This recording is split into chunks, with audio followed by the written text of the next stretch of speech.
Hello, everyone, and welcome. It is Wednesday. It is the 15th of February. Big day, lots going on. I finally got my crew leader hoodie that I should have had for Tucson. So that didn't work out very well.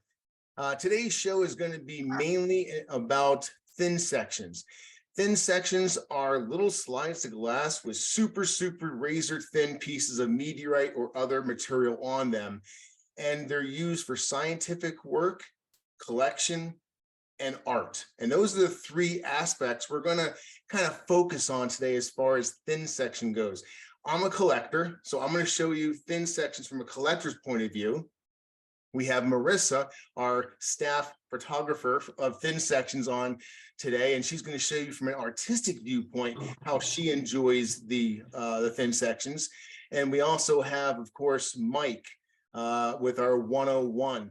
He's going to be twofold. He's going to not only tell us how they're important scientifically and how they're used scientifically, he has a bunch of videos for us, and he also shows us the manufacturing process. So lots of stuff you're not going to see anywhere else. I definitely would appreciate your support by liking and subscribing below.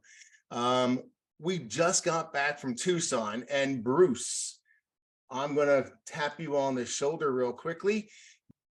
Yeah, so it was my first time in Tucson. It was really a great experience. Not just being in Tucson, but also staying at the Meteorite Mansion. Like I said, I've been to Tucson before, and going through Phoenix, so I'd met Topher and Chris and Ben previously. But it's great to meet everybody, face to face and hang out and talk. I was there for a week, and we didn't go out every day. We stayed back and we're cutting meteorites. So learning to cut a stone, learning how to polish a stone, really, nice skills to add and to at least be aware of the process. Not that I'm going to be doing it anytime in the near future.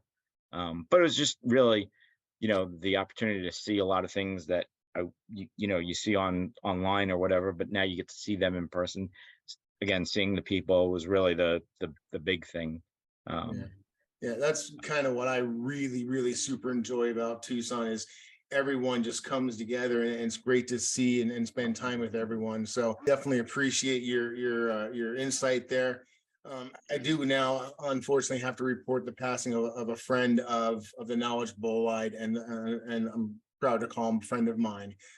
Carlton Moore was the founder of ASU's Meteorite Center, and just a really generous man with his time, a giant of a man and a giant in the industry as well. I'm not going to go into all his accomplishments because there are many, and I don't want to leave any out, but I will tell you he was personally involved with the Apollo lunar return samples, and his team, he was part of a team that first discovered organic compounds in those in those samples returned from the moon.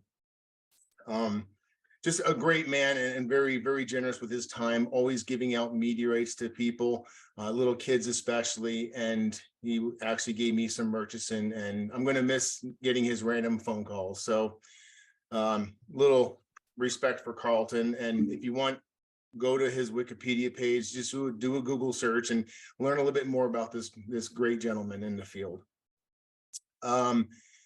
We do have some happier news, and we're going to go to Allison. She always has a smile on her face. Allison, we have rocks on the ground, but we knew they were going to be on the ground. Can you tell us what the heck I'm talking about? Yeah, this is actually kind of exciting news. We have the 7th predicted meteor entry into the Earth's atmosphere. So scientists were able to look out and see something coming our way and say, it's going to enter the atmosphere at about here. And people were able to look up from the ground and witness that event. So here's a good chance for us to kind of talk about a little bit of terminology, in that it's a meteor while it's flying through the atmosphere, and it's not an actual meteorite until it hits the ground. So it was a meteor event, so that we were able to witness a predicted one, the 7th, and it happened February 13th over France. And the last one that they predicted before that, the 6th one, was over Ontario, Canada on November 22nd. So not very long ago. Wow. And I think a few of our friends went to hunt that Ontario event. And again, no successful meteorite recovery out of that, as far as I had heard. But the one in France, I think so far, they think it might have landed in the water. So not a No, they big found one. concern. No, they found one.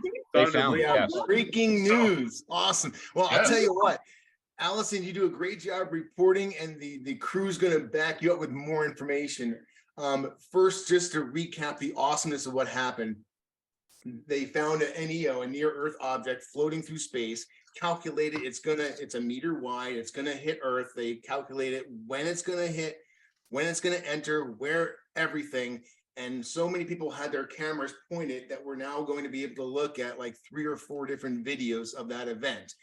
And a piece was found today by an 18-year-old art student, female, and she has an Allison smile on her face. Yes. Oh, I love this breaking news. This is great.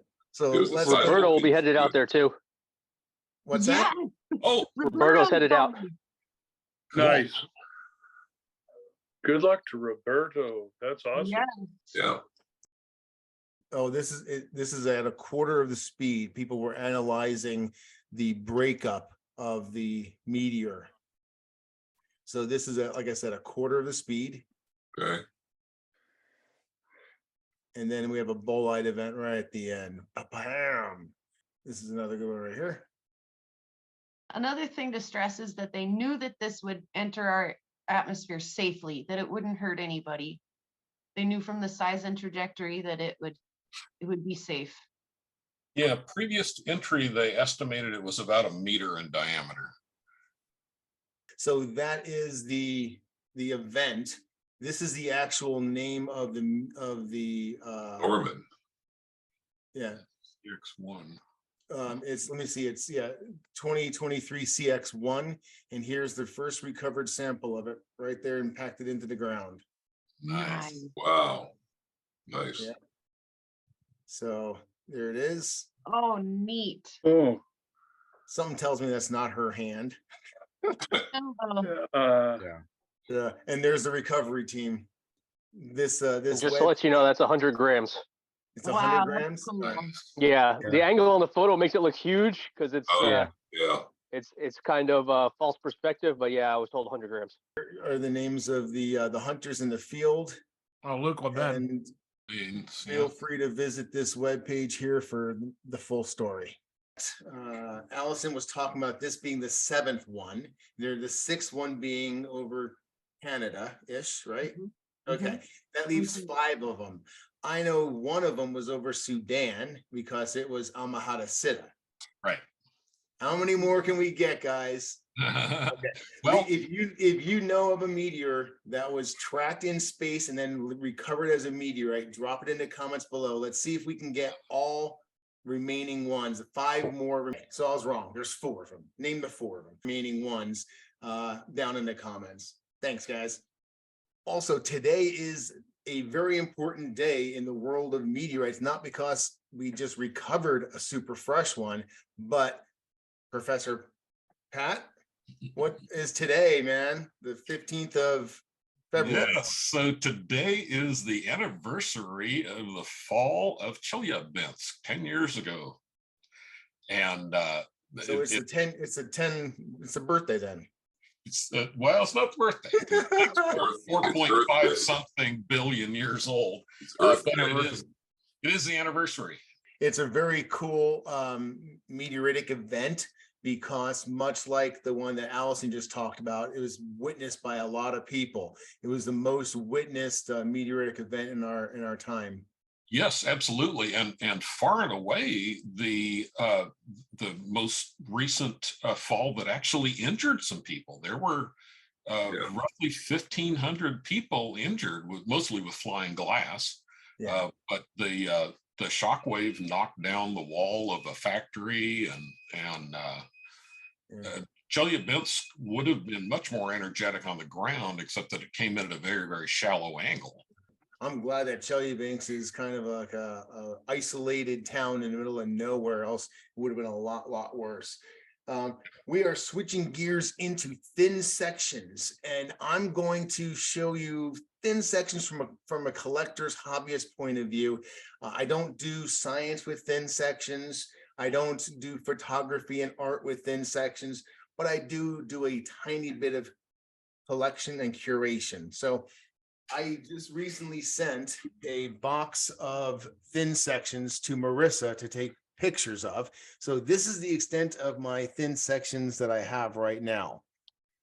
This is a gift from my wife just a couple months ago. This is I like collecting the thin section that goes along with the meteorite. I think it finishes out the collection a little bit more. So this is a 1 of 4 braconite, like a chondrite, and I really like to have the thin section slide with it.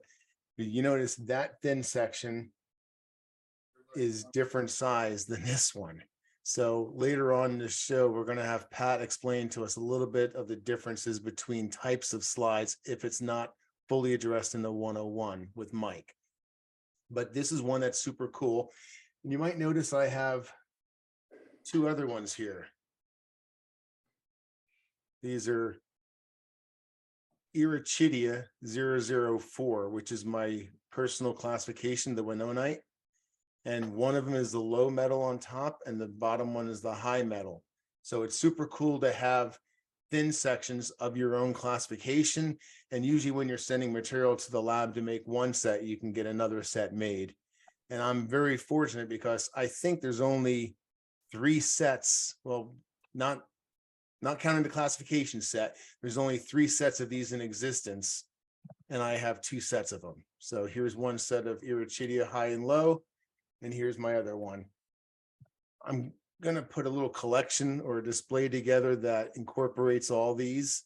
And that's thin sections from a collector's point of view.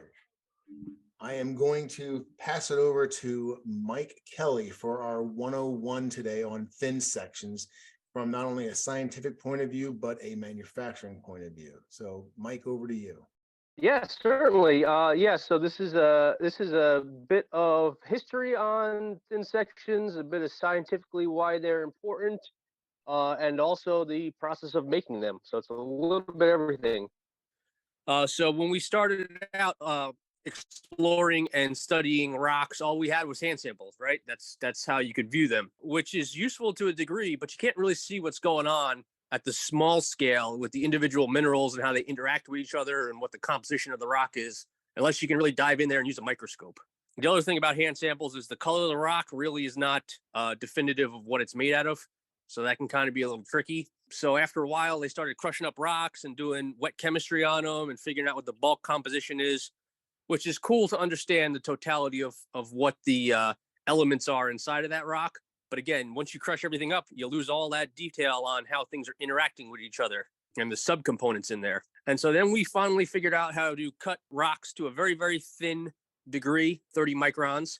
And we started making thin sections. And what that allowed us to do is to see the interplay of those minerals, how they all fit together, if one mineral is inside of another. And that really became the gold standard on how you understand what's going on inside of a rock. That's optical petrology or optical mineralogy if you focus on just the minerals. And that remained the gold standard for years and years and years. And I would still call that the gold standard. But of course, everything gets trumped eventually. So the platinum standard came out, or the diamond standard, if you want to think of it that way. And we developed the scanning electron microscope. And now that's the king of analysis. Optical mineralogy and petrology still very much have their place. You could do complete classifications on optical, depending on what the sample is. And even when you get to SEM, a lot of times you're actually using thin section slides to do the SEM work off of. So thin sections are still very much important. Yep, let there be light. One, Henri Louis Malus was he was a French officer in the military. He was an engineer, a physicist, and a mathematician. So he was a very well-rounded character. And his discovery was to put into practice what one William Nichols, who the Nichols prisms are named after for cross-polarized light, he incorporated that into a microscope And that was how we basically figured out how to make cross-polarized microscope lighting. So Nichols in 1829 was a Scottish geologist, and he was the one who figured out if you took a little thin chip of calcite, it would create polarized light. And that's basically what a Nichols prism is. Nowadays, we use filter membranes to cross-polarize just because they're cheaper and easier and more standard than Nichols prisms. But you might still hear people say the term cross-Nichols, which would equate to cross-polarized light in honor of Mr. William Nichols. A year later, Giovanni Battista Amici put the first polarizer into the microscope. And again, he's got a long list of accomplishments. He was an astronomer. He was into microscopes. He was into botany. And he was the first one who really started looking at rocks and other things under the microscope.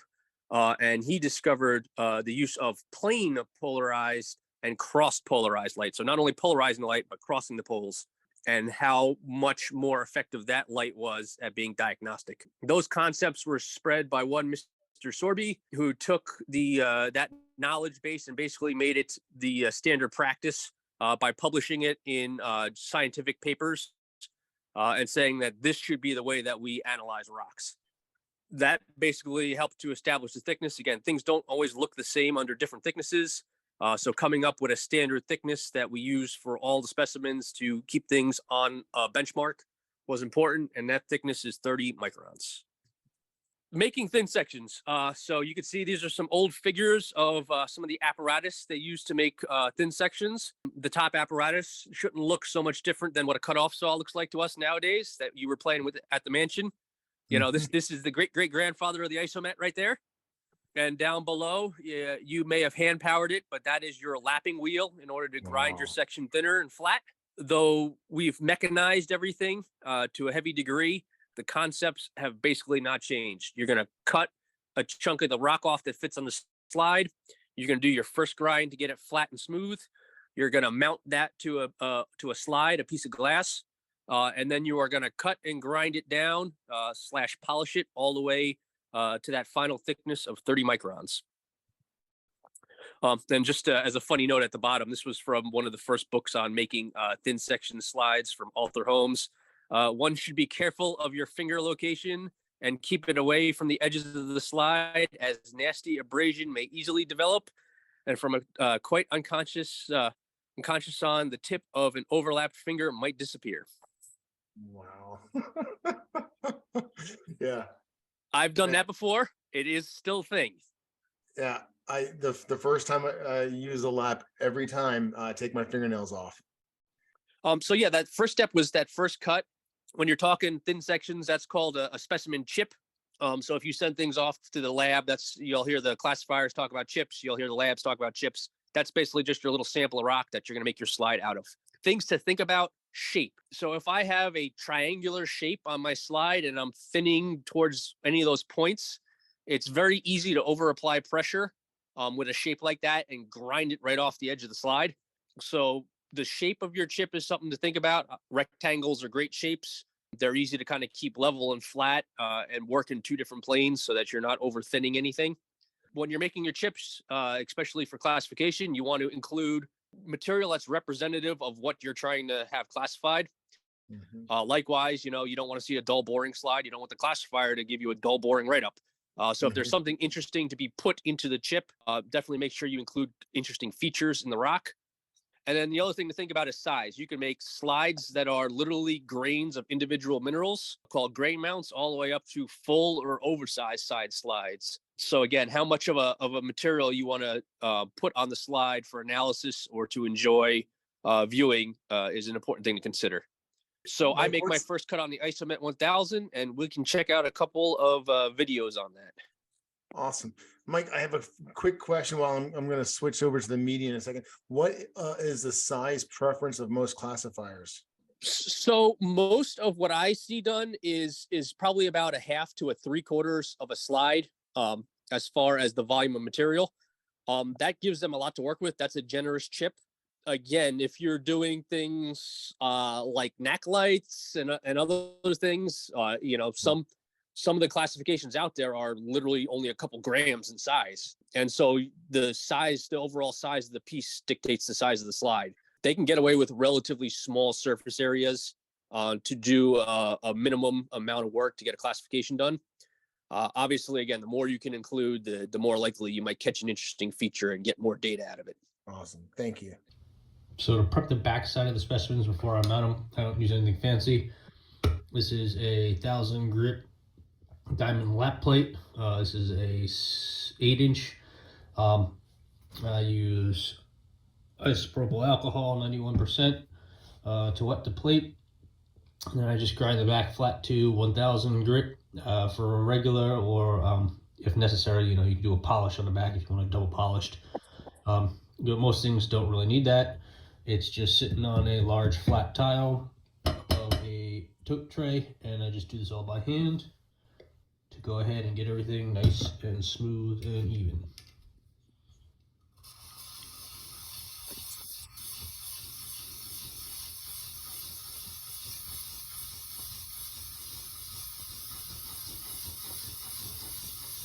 You'll see it dry out, and then what I do is I go ahead and check it against a good incidental lighting to make sure that I'm perfectly flat. So that was cut off, and we kind of looked at first grinding and smoothing already. Again, I talked about on there, you have the potential to either grind it to 1,000 or take it all the way to polish. One of the things that's interesting about when you polish a meteorite, one of the things you see under the microscope is called relief. Different minerals look like they pop up or sink into the slide, for lack of a better term to describe relief. Now, when you over polish something, you lose that effect. And some of that relief can be used to determine which mineral is which. So there's pros and cons to polishing. You get a much smoother slide. And if you're doing something like STEM, that's very important. But if you're using it only for optical, you might lose a little bit out there. So it's something to think about.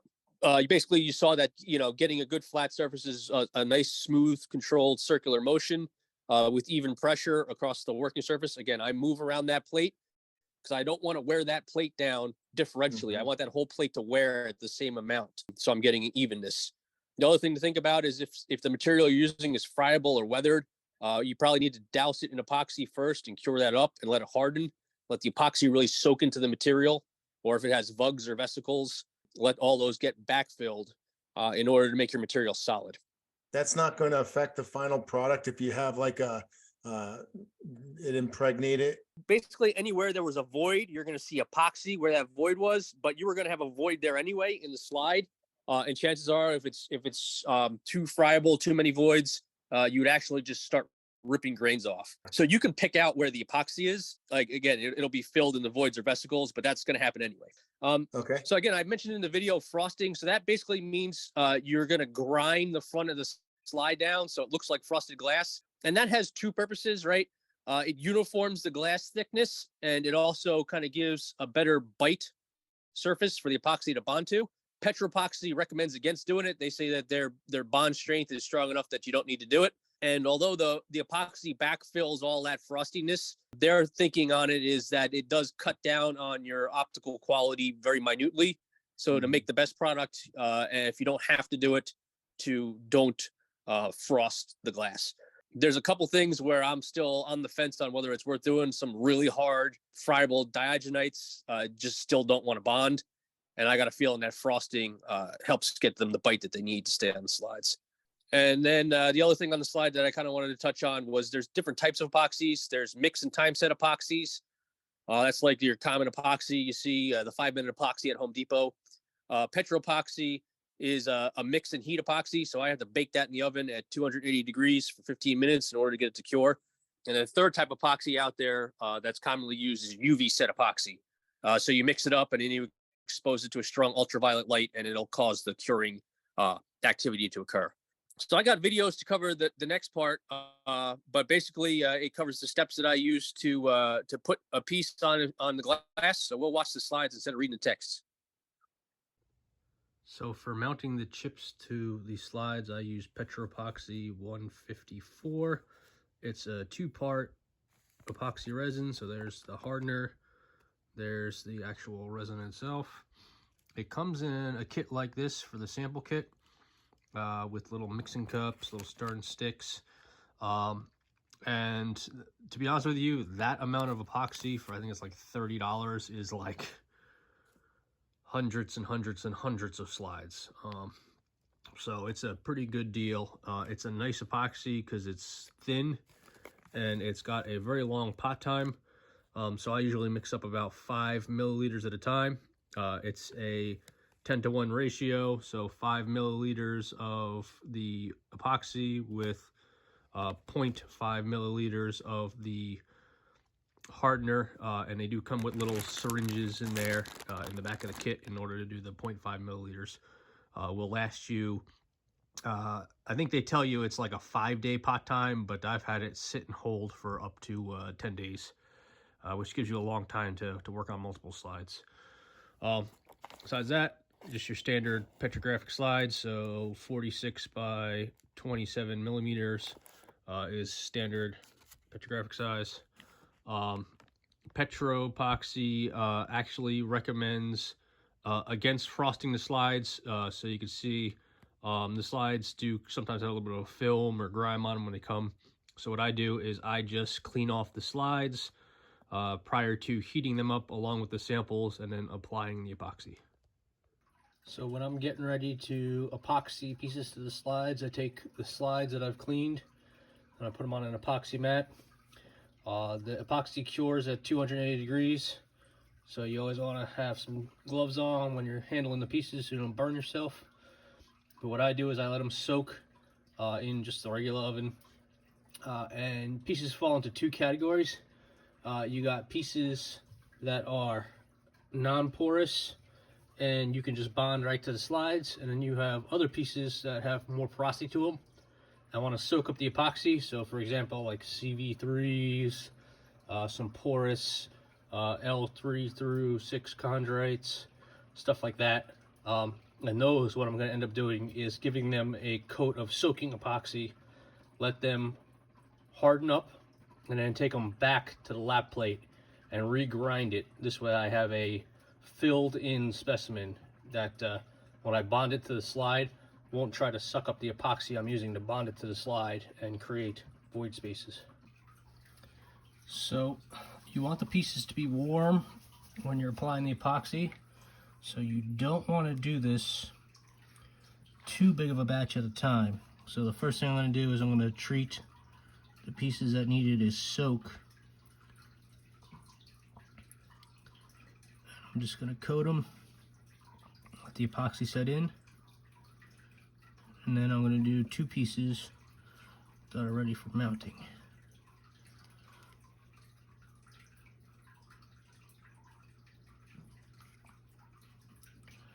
Again, all I do here with the pieces is I make sure they're nice and clean prior to heating them up. Make sure that there's no dust or little bits of fibers or anything on the pieces. What I like to do is I like to let it soak in. Even pretty non-porous pieces will suck up some of the epoxy. So I don't know if you can see that a little bit in the corner. You can see how it's drying out along the edges. That's the piece sucking up some of the epoxy. So I'll go ahead and I'll apply a bit more there along the edges. Make sure I have a decent coat. The heat typically allows it to pop all the little micro bubbles.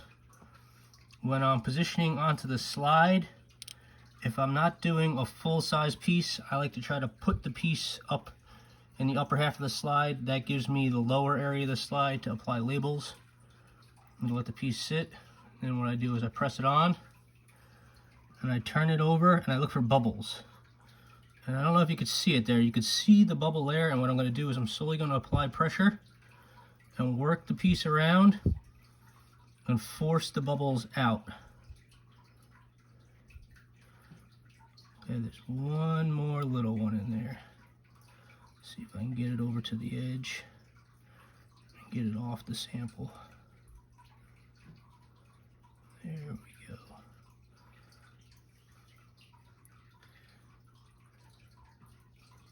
Okay. Now I have a nice bubble-free setup. Flip it back over and do the next one. So I had epoxy on the brain in the other video. This is a silicone mat, not an epoxy mat. I work on top of the silicone mat because the epoxy won't stick to it. As you can see here, the soak pieces did their job. They soaked up a bunch of the epoxy. So those pieces will now go back to the lap and get ground down flat. Had a Logenite piece and a Urolite anomalous piece. And you can see nice bubble-free bonds. So those are ready to go down and be cut off. If there's a decent thickness, I will go ahead and cut them off on the isomet and save the chips. So these were just other chips that I had taken off. Probably going to stop with those ones and just keep them as hand specimens. If they're already very, very thin, something like this will go right onto the Petro-Thin to go ahead and bring it down to hand workable levels. This is amazing, Mike. I've been in meteorites for 5+ years and I've never seen any of this. This is solid gold. The vast majority of people who do thin sections do not discuss their process at all. Exactly. All right. So now that we have it mounted to glass, the next step is second cutoff and grind to thickness. So this is where you're trying to get to 30 microns. And something to remember is that you're getting to 30 microns, but there's glue under there. So your actual thickness between the top of the slide and the slide base itself is not going to be 30 microns, right? Because you have to account for that glue thickness. One of the things I try to do is I try to be really efficient. Again, if it's really thick, I'm going to go down and do a cutoff on the isomet. If it's already pretty thin, I'm going to just take it right onto the Petro-Thin. I want to go ahead and get it to an even thickness, which is what the Petro-Thin does. And then from there, once I get it down to around 100 micron, maybe to 60 micron if I'm pushing it, and I'm flat, I want to go ahead and maintain that thickness and finish it off from the Petro-Thin to 30 microns by hand. The machine's helpful for getting you flat initially and getting you close, but you can't take it all the way down to 30 microns on a Petro-Thin. You'll destroy a slide that way really quickly. And so that's it. I got a couple of videos that kind of show that process. If you want to pull them up, Topher. Yep. Before that, though, I hope you can help us understand the thinness of 30 microns and how many microns could the glue actually add underneath it? How thick in microns is a credit card?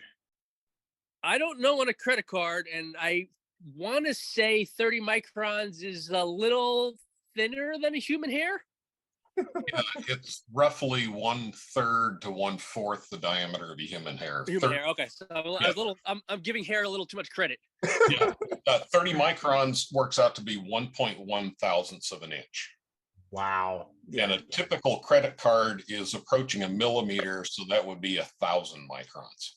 Jeepers creepers. All right, Thanks, man. Pat. You got the math in your head, man. It's exactly 760. Wow. The crew is strong. Exactly. So here is the piece mounted in the clamp. Clamp just gets detached to the drop swing arm. The saw is preset right where it needs to be. So this saw has a micrometer on the side that measures how far left, right justified it is. So I set it up so I have it marked at dead zero at a known position from the end stop, which is 3.30 millimeters. The blade is now running right along that rub rail edge.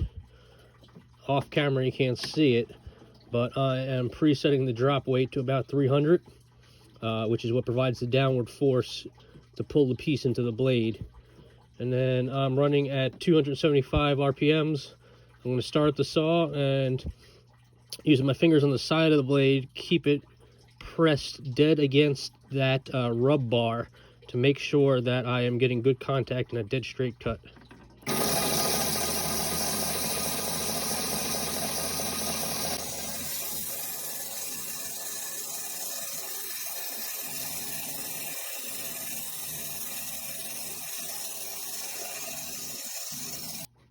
As you can see, the saw has a cutoff stop on it, so it turns itself off as soon as it's done. That's the piece ready to go onto the the Petro-Thin. And there is the chip ready to go get cleaned back up and mounted to another slide. That's crazy. Wow. Super precise, man. Awesome. So coming off the isomet, I'm probably at about 500 microns. What I want to do is now take it over to the Petro-Thin and take that down to maybe about 100, which will get me ready for the hand grinding part, which will get me down from 100 to about 35. So this is the Petro-Thin, not too complex. You got a motor start, you got a vacuum chuck start, vacuum chuck gauge that's telling you how much pressure it's pulling. It is set up so that there is water feed with control. I don't use that. I'll cover what I do as an option instead. I find it wasn't really angled just right, and it's pushing a lot more water through the system than is needed. Inside the actual workbay, there is a cutoff blade. Again, I don't use that. I go ahead and I use the isomet in order to do my initial cutoff. I find it more accurate. And there is a diamond cup wheel. And so this wheel goes and does the actual grinding. The piece sits on the vacuum chuck arm, which pivots down into the work well. And it's advanced by this micrometer here, which has two resettable millimeter, hundredths of a millimeter gauges on it in order to control your feed into the grinding wheel. This is I gotta be honest, man. This is my first time seeing a Petro-Thin machine. So Yeah, they're a little bit intimidating when you get working with it at first, but once you figure it out, it's not bad at all. So to mount a piece to the Petro-Thin, all you do is wet the back of the slide and then take it and you place it against the vacuum chuck. So you can see it's got little stoppers there, and then activate the vacuum.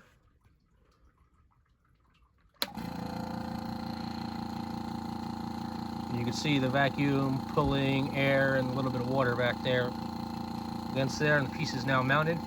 It's going to get a little loud. What we're going to do is we're going to start the saw and we are going to advance. So I have backed the micrometer off to where I think I'm going to start hitting, and again we're going to start working those numbers up until I get all zeros, and I actually usually finish at about 0.01 on there. So let's see, this is going to get a little jerky because I'm trying to do this with one hand here.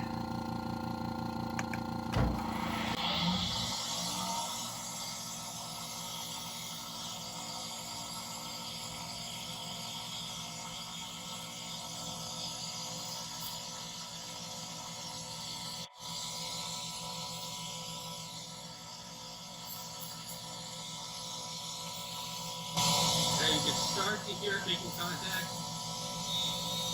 Yep. What I want to do is I want to run it along the full feet at a nice even pace while I do the grinding.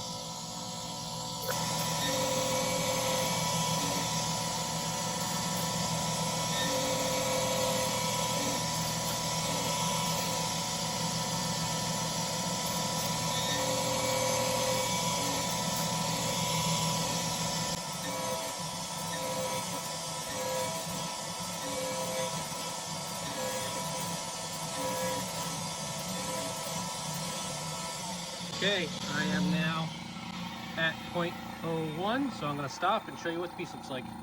Okay, so here is the piece we just did on the Petro-Thin. You can see it is translucent already. This is probably at about 100 microns, maybe a little less. I've gotten them down to about 70 microns. Both of those are a decent range as far as taking it and doing the hand grind and getting it down to accurate. You don't really want to try to push it too deep on the Petro-Thin because you have a decent chance of ruining the slide. Okay, yeah, and that takes you down to that final hand grind and polish and cover slip. If you do that, I basically go back to the lap plate. I'm on a 1,000 grit lap plate. I'll bring it down. If it's something that needs to be polished, then it goes onto a piece of glass plating, and you just go ahead and put some loose polish material on there, wet that down, and you use the same lap process as you do with the polished materials, and you just polish it to that final polish stage you're looking for. On things that you want to use for doing the classification, Typically, you wouldn't cover slide a classification slide. So if they're going to run SEM on the slide, they have to put a carbon coating on it and then hit it with the SEM. If you have a glass cover slip on top of it, it's obviously you can't do that anymore. So you've removed all of the functionality to be able to use a cover slide for SEM work. If you're not doing SEM work and you're just doing something where you want the slide protected from potentially hitting an eyepiece or handling, then obviously the cover glass gives you a little bit of protection for the material on the slide. I typically don't cover slide myself just because at some point I want to use the slides for scientific purposes. So I keep my slides uncovered. Other things to think about when you do your slides, your corners on the slide should be ground when you're done with your process. Or some people will grind the corners and edges of the slides before you do your process. Again, they are rough cut glass. You don't want anyone getting cut. You know, a slide should have a good edge feel to it when you're handling it. It should have sharp corners to it. And then definitely if you're doing work in batches like I do, again, that glue lasts for 5 to 10 days. So I want to try to make sure I get every little bit of that glue used up. I'll make 20 or 30 or 40 slides all at once. Yeah, I'm really glad you went into and talked about the cover slips and the carbon for the SEM, because that was something I was unclear about. Yes. So, just some things to think about with the quality. Obviously, you want a bubble-free glue layer. Perfect slide doesn't have any over-thinned edges. Ideally, you don't have any plucked grains, where during the thinning process, grain was pulled out and leaves a void. No contamination of the adhesive. I actually switched off those gloves because over time, as they got older and older, I finally did notice a fiber or two in a slide, and it drove me nuts. So, keep your pre-mixed epoxy covered up so it's not getting dust or anything mixed in there. Work towards a perfect slide, which has no scratches. It's a nice even thickness. When you move a slide around on the scope, you shouldn't have to readjust the focus. If the slide is perfectly flat, the focus should stay in focus the whole area of the slide. And things to think about is, it only takes one loose grain or one tiny little bit of contaminant to gouge a slide as you're grinding it and completely ruin it. Wow. Heartbreak, man, after all that work. Yeah, exactly. You can ruin it at the last second. Yeah. So on viewing, 30 microns is the scientific standard.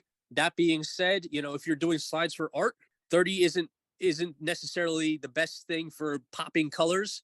You make a slide that's slightly thicker, like 45 microns, you'll get a lot of crazy colors going on. Likewise, there's other materials, things that are very heavy in matrix. That's like carbonaceous things. If you want to get a more translucent matrix, you can actually go thinner. And by going thinner, you'll get more translucency and you'll see more detail. So though 30 is the standard, it's not necessarily dead set on being what's right for you. Other things to think about is the colors. So all these colors you're seeing, there's a thing called the Michael Levy color chart, and that's telling you what color corresponds to what minerals at what thickness. So that's basically a way of analyzing a slide and telling what some of the minerals are. And that's the color chart right there. So it's divided up into first, second, third, and fourth order colors. And yep, as you can see there, the minerals are all listed across the top. There's a set of numbers that correspond to the birefringence, and that's determined by these diagonal lines here. So you have a thickness, and you can see 30 microns. Third number down is 30 microns. So you're going to find a color that matches at 30 microns. So you're going to go across. So you can see those first order colors are like grays and blacks and just a little bit of that darker tan. Then you get into the really bright colors. You see it go red and purple and blue and to the very edge of that dark green. Those are first order. Then you'll get a repeat of the yellows into some of the peaches and lighter pinks, second order. And then you start washing out to your pastel colors further over to the right. And those are like your third and fourth order colors. So you're going to find across that 30 line over to the first highest order color you see in your mineral. And then you're going to follow it diagonally up, and it's going to give you the birefringence number, which has that horizontal arrow pointing over. And then right above that birefringence number, it tells you what the likely minerals are that it is. Wow. Colors aren't distinctive in hand specimen, but in cross-polarized light, you can use them to be diagnostic. Mike, thanks so much for sharing this Michael Levy chart, because it finally, for the first time, clicks. what the scientists are looking at and why they're worried about colors? Yeah, sure. And so so when you're looking at an actual slide, again, the structures that you're seeing in the slide can tell you a lot about things that you'll read in the classification. So for example, the size of the individual crystals that you're seeing inside the slide are going to translate to fine, medium, or coarse grain. So when you read about a coarse grained eucrite or a fine grained eucrite, that's being measured on that slide by the size of the grains. You'll also see things in the classifications like a description like equigranule or porphyritic. And what those are describing are the shape of the grains. And so that's what that all means. And you can see that on the slides. You can also see other things like if you read the write-up for zagami, or you look at zagami-like shergottites, you'll see that the crystals are described as lathy, right? So they're kind of blocky, rectangular. They have a long direction and a narrower direction, and they're all kind of aligned to each other. So those textures and orientations are all different things that you observe, and they're using the slide to pull out those details when they do the write-ups. So for instance, like Erg-Check, we'll talk about megacrysts or phenocrysts, which are very large crystals set in a finer grain matrix, and that's all viewed through the slide. Likewise, you get the idea of minerals based on where they form. Some minerals will form inside, and then another mineral will form around it. And those are called poikilolytic structures.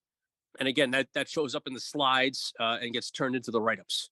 So other things you'll see when you're viewing, you can see crystals that are twinned. So that's where two crystals grow against each other and share a common growth face. That's something you'll see in a thin section, but you can't see in a hand specimen.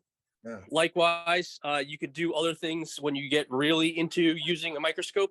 Besides looking at things in the cross-polarized light and plane polarized light, you can introduce things like Bertrand lenses and wave plates to alter how much offset there is in the amount of retardation in the light, slow path versus fast path.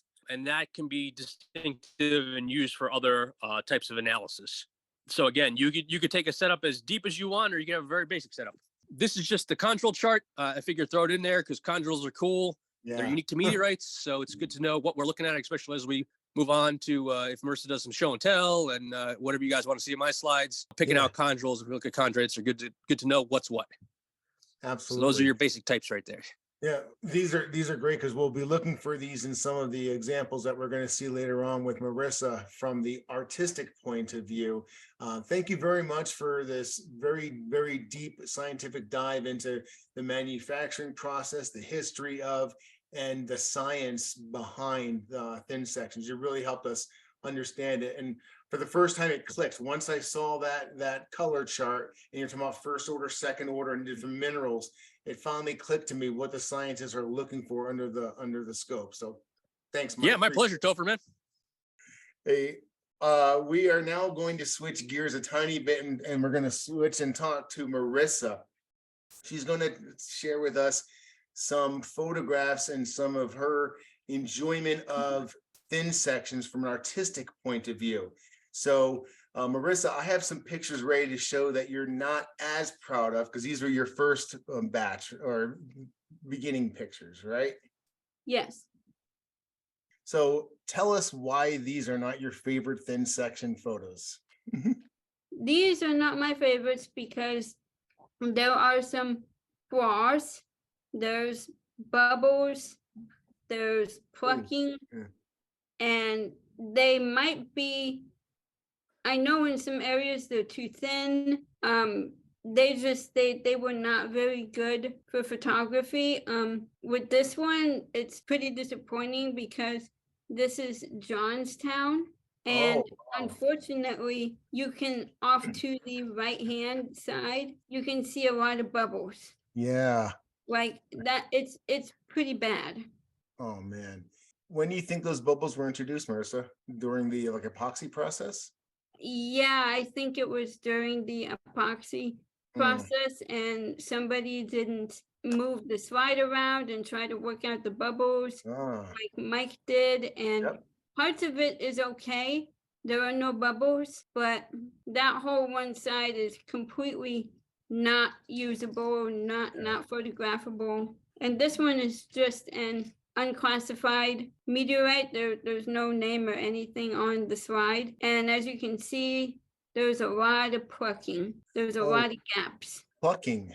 Explain it to us, because Mike mentioned that earlier. So plucking is, from my understanding, is where material has fallen out during the cutting, the epoxying. That is my understanding of plucking.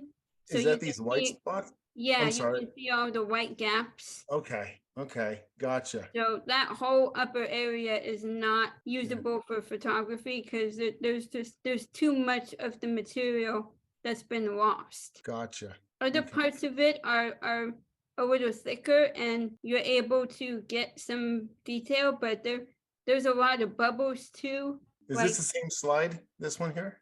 yeah, this is the Yeah. same meteorite slide that I Me- don't particularly yeah. like to photograph. Yeah, you can definitely see ooh.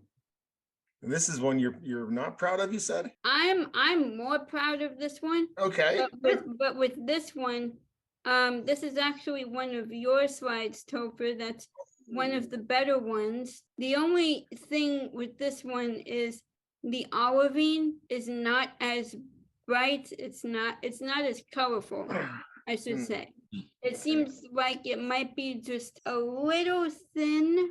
Like Mike said, if it's 30 microns thin, it might not be that good for photography. The olivine might be more translucent, more light might get through, and you lose a little detail. They're still very pretty, but they're very overexposed. For those that don't know, I recently sent, I think, all my slides, all my thin sections to Marissa. Actually, Sue packaged them up really carefully and sent them to Marissa. And just to have her play with them, photograph them, enjoy them. She's like, these are really low quality. So this is what you want. Ooh. Yes.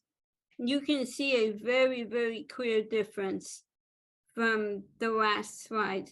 There's hardly any bubbles, if you can even find any. Yeah. On this particular one, I see no bubbles. And it's very even. It's probably a little more thick than 30 microns. The olivine is very vibrant. So this is the kind of quality that you want to look for when you're photographing. And sometimes I zoomed in a lot. And I've reached the limitations of my phone and my microscope, so areas will still be a little blurry. Let's not focus on the material on the slide. It's not an angrite or anything like that. A quality thin section. How much do you think a quality thin section should cost? I've seen some that were, $80. So not that much. I've seen that for like L6s and L5s, but some of the more rare stuff and some with beautiful chondrules, I've seen $100, $150, but some of the very rare stuff like eucrites and, if you want to get up to lunars and Martians, my God, it can get up to $300, $400, $500. Yeah. So this is the inside of a porphyritic olivine chondrule. So it's a bunch of olivine like frozen in glass with very beautiful, nice crisp lines. Yeah. Like when I photograph something, I'm looking for like nice olivine, nice chondrules, interesting features, shock veins, chondrules with a glass rim or an armored chondrule. Like I'm looking for all kinds of different features. Those are so beautiful, Marissa. Let me pull up a eucrite really quick and show how different and why these are so expensive to get. Like I don't even own a eucrite thin section yet. I keep on saying, Marissa, because you're very scientific, but I keep on saying art, and I say that because I'll tease it a little bit here. We know that you do this great photography and you work super hard at it and get great results, but you also do art as far as wall hangings, canvas prints for your walls. So I know that you're working on some fresh designs and fresh takes on turning wall art and thin sections into one. So that's why I keep on focusing on the art of it, but you're very scientific about what you're doing as well. I try to be. This is very, very heavy stuff to learn. It's PhD level stuff, and people study for years to try to understand thin sections, and chondrule types are extremely difficult. Like there are chondrules that, you know, they're two different types of chondrules mixed together. Like it's not black and white. This is a barred olivine. This is a porphyritic olivine. There are some that are mixed. There are some that are so morphed. I don't know what they are. I was told by one of the top guys that's been studying these thin sections for years, still has trouble defining a chondrule type. Thank you, Marissa. I appreciate you sharing that with us for sure. Yeah, no problem. We are going to, as a crew now, look through the microscope of Mike Kelly. He has a bunch of thin sections. We've already been interacting behind the scenes and voting. So we're going to now break away and look at beautiful thin sections underneath the scope. As you saw, Mike Kelly is a very quality manufacturer of these slides, and these are his slides. We're going to enjoy the artistry and science of it, and that will be a video put on YouTube. If you'd like to come out and see and meet me, own and purchase a meteorite from me, I'm going to be doing a rock show at the date is for the Daisy Mountain Gem and Mineral Show. It's at the Anthem School in Anthem, and I can give you details about it, but it's March 11th and 12th. So I'll be there. My son will be there with me, and it should be a good time. I definitely look forward to meeting anyone out there. All right, guys, thanks a lot for this. I appreciate you showing up and helping out. Have a good weekend.